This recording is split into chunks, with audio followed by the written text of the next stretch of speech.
Awusho mamani, sisenabo nje abantu abasakwazi ukuthandaza. Obaba bakwazi ukuthandaza nje, abantu uma bethandaza bacele kuzwakale kuNkulunkulu, bakhale, bazehlise, bashweleze kunini mandla wonke bacele. Noma sesinabantu abadimandayo nje abangazi ukuthi bacela kubani. Indaba yokukholwa mfowethu inzima kakhulu. Indaba yokukholwa okokuqala nje ifuna sazi ukuthi uNkulunkulu uyinkosi. uNkulunkulu akafaniswa nalutho. uNkulunkulu asinakumqhathanisa nenyanga esihambayo. uNkulunkulu asinomfanisa ney'gubhu esizishiye endlini.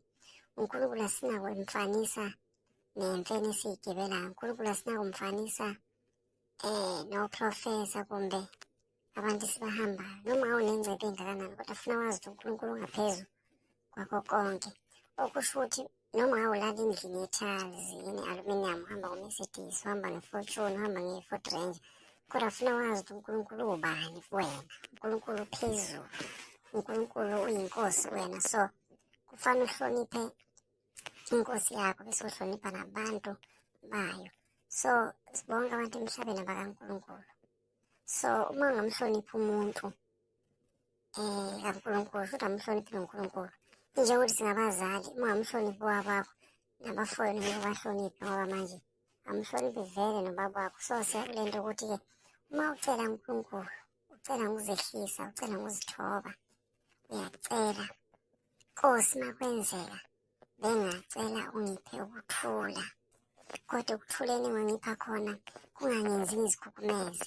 Nkosi mangicela umcebo, uma kunendlela Nkosi ukuthi ungiphe umcebo bengacela nami ungiphe, kodwa uma songiphile ngingazikhukhumezi. Manje sinalaba befundisa ukuthola ukuthi umuntu uma senengcebo uyazikhohlwa ukuthi ubani, yize abanye ingcebo abayinikwanga uNkulunkulu.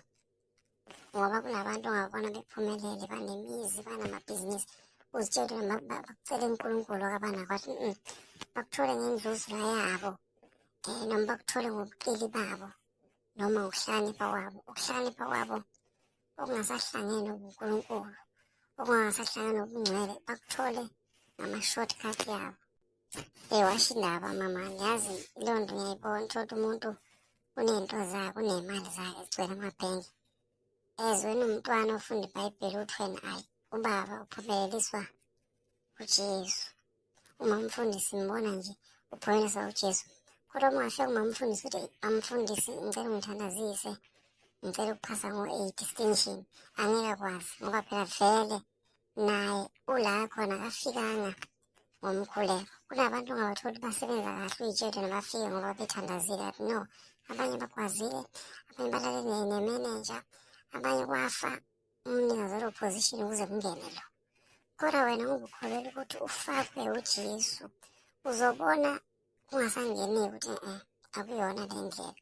So-ke abantu abasakwazi ukuthandaza bancane kakhulu emhlabeni, ngoba even nabantu abakholwa abancane kakhulu emhlabeni. Abantu abaningi laba abayayo emsontweni, abaprethendayo, baningi kakhulu labo. Kodwa abantu abakholwayo, abantu abalangazelela isinkwa sasezulwini, abantu abalangazelela ukudla kamoya, abantu abakhathazekayo uma babona umntwana ulambile bafisa ukumcozulela kulo fishi abawuphethe, noma bafisa ukumhlephelela kuleyo mvuthulo yesinkwa abayinayo, bancane kakhulu.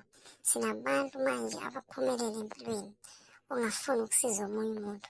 Sinabantu abaphumelele empilweni okunzima ngisho ukuthi ekubona ukuthi uye ethempelini, akudlule ngemoto engathi akakuboni, uyakubona. I-believe that ukuthi ufana usize uJesu, i-believe that ukuthi uNkulunkulu afana kusiza, not yena. Siyadinga ukwazi ukukhuleka, sifunde ukukhuleka, ukuthi kukhulekwa kanjani. Mhlambe nje ake ngipractice ukuthi uma ukhuleka ungakhuleka kanjani. uNkulunkulu okulunga dala izulu nomhlaba, wena wadala konke ngaphansi komthunzi welanga, wadala abantu, wadala imvelo. Siyayithoba phambi kobuso bakho, aselutho, asinalo elinye ithemba ngaphandle kwakho. Sithemba wena ngwenyama ukulunga, sithemba wena mdala izulu nomhlaba, ukuba wehlisa ulaka lwakho Nkosi silubona phansi komthunzi welanga. Sibona Nkosi nokuvukelana lapho khona abantu bezikhohlwa, sibona abantu bako-Nigeria besuka bezodala ubugebengu ezweni lethu.